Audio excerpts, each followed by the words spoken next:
On the first episode, we talked about how to increase your chances of getting a match. And on the second episode, we talked about how to increase your chances of going on a date. In this episode, we're going to talk about what to do while on the date in order to increase your chances of going on a second date. So, while on a date, in general, the first impressions matter. It's the first thing somebody is going to see about you. They don't know anything about you, they know nothing. So, whatever you show them, they're going to create an image about you and they're going to make a decision. And if you're living in a big city, most probably people go on multiple dates and they might reject you for something you're not really are. So in general, you have to be on top of your league when you're going on a date. You have to prepare really well, like an athlete who's sleeping well, drinking well, doing everything possible the previous days to prepare for the match day. So this is how you should treat your date as well, and get ready and prepare yourself for the date. The way to be on top of your league is unique for you.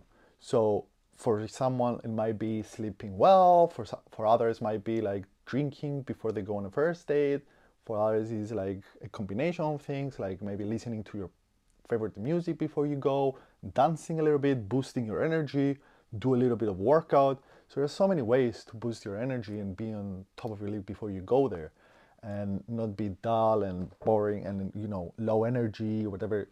You have to be on top of your energy. You have to be like yourself, and not like someone who's like tired and after work, straight after work, through a like hectic day. And these are how to prepare for a date before you go on a date.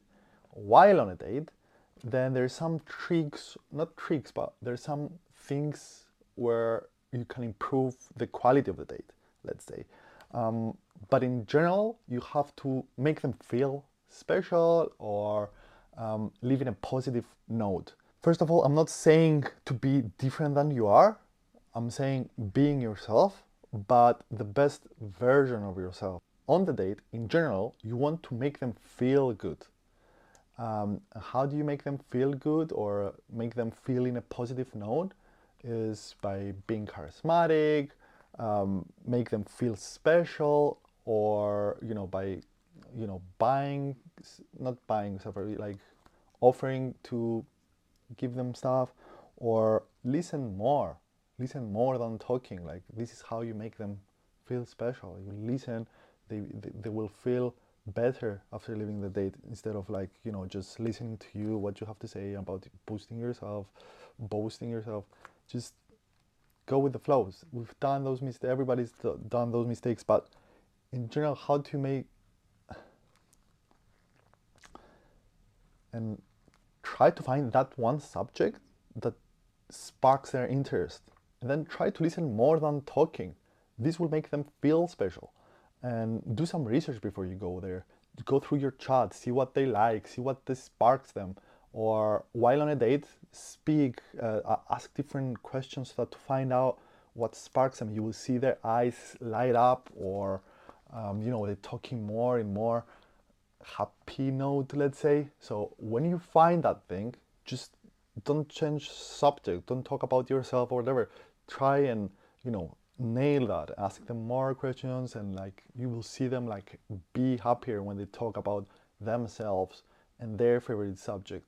Don't just try to boost yourself and you feel, make you show yourself more that you are someone special. And one thing that I will avoid is asking boring questions. What's the boring question? There's not really boring questions. It's the way you ask the question. It's like, how was your day? Yeah. You can ask different way, how was your day? Or talk about their job, like, what do you do for work? Yeah, okay, that's interesting, but don't dwell too much, like asking same boring questions. Asking different, more creative way. And you fail at the beginning, and it's okay. And it's okay. It's you just starting out, you don't know what you're doing. It's like an experiment. You're learning. You're like going out there, learning, failing, learning, and then improving. And then the more you date, the more people, the better you become. You will see that people like you more and want to date, second date, and your confidence goes up, which is a loop. So don't stop if you fail at the beginning, or it's too much, or whatever reasons. Like, keep trying and you improve, and you will increase your confidence level as well. And that's when dating. So now when choosing someone, you also have to be like a scientist, and you don't know what you really like. You don't really know. You might be, there's so many things that we think that we like about someone. For example, you might think that you want someone to have at least a graduate degree. At least they have to have. This is not what you really want. You want someone who's intellectual, and this graduate degree is disguised intellectuality. So don't discard someone because they don't have a college degree or whatever else that you know have in mind. Try to find what you really want, like someone intellectual maybe, or you know, someone religious, and put some weight on them. Like, if you like someone to be like super religious, then that's your, you know, top priority. Then okay, respect that, but don't discard someone because, you know, doesn't go to church, for example. They might be like super into religion without, you know, going to church. And don't be that specific, I would say. Be open to, you know, different people, and find those things that they're in your mind that are disguised as, you know, as a proxy. And don't be that specific, I would say. Be more open and give chances to people. You might find some really interesting people, and you don't really know what's, you know, who will make you happy long term. Might not be the degree, might not be, you know, the religious thing, but your aim is to find someone who's gonna make you happy long term. There is another myth, which is the spark and chemistry myth, which we believe that, you know, it cannot grow if it didn't, you know, if I didn't feel it at the beginning. Only 11% of the people. Did you know that? Did you know that only 11% of the people really feel the spark at the first sight? And the other thing is, like, you know, it's a good thing if I feel the spark or whatever at the beginning. It's not a good thing per se. Some people might be sparky, or, you know, have like this sparkness with everyone, not just you. It's not always a good thing to feel that spark at the beginning. Another myth is like, it's not viable, we don't feel the spark. Some people might start with a spark and then end up like pretty quickly dry out.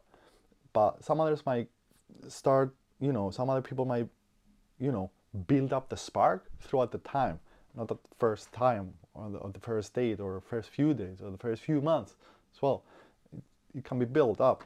And the other thing is, you miss out of many people if you, like, you know, just want to feel the spark. You miss out many interesting people, especially if you don't have many chances or many days.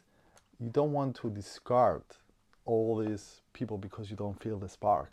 And for attraction, of course, you have to be attracted to them.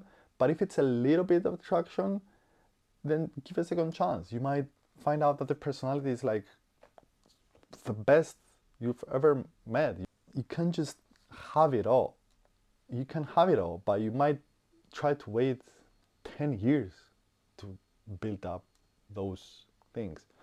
Attraction can come as well later on. Like, you can build attraction, you know, if people grow up, they become better looking, or you can help them with their style.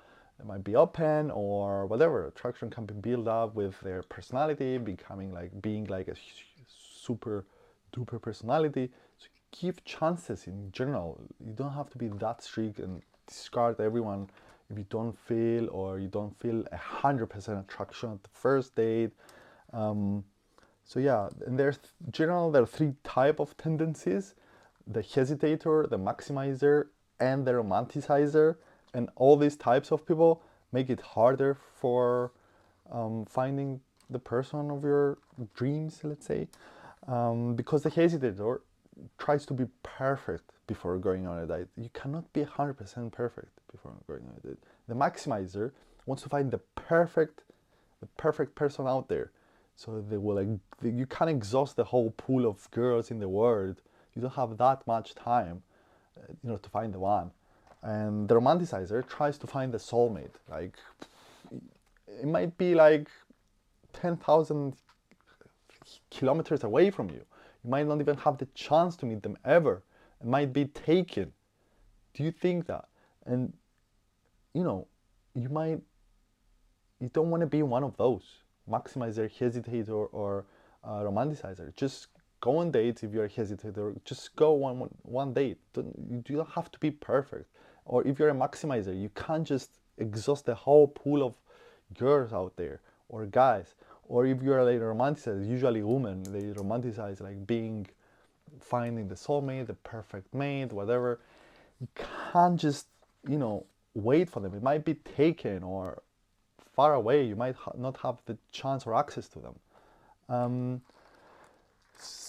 I want to end up with this note, like, just commit with someone that you are okay attraction, there is a good enough attraction, good enough, personality that you're aligned together. You have like so many of your top priority lists are aligned with you, and and start building a connection together. You're building this up together eventually. And there was a study that arranged marriages really work long term. They might not work short term, but long term they do work because you're committed to someone and you're committed to improve yourself and improve them. So you're building up a great relationship together.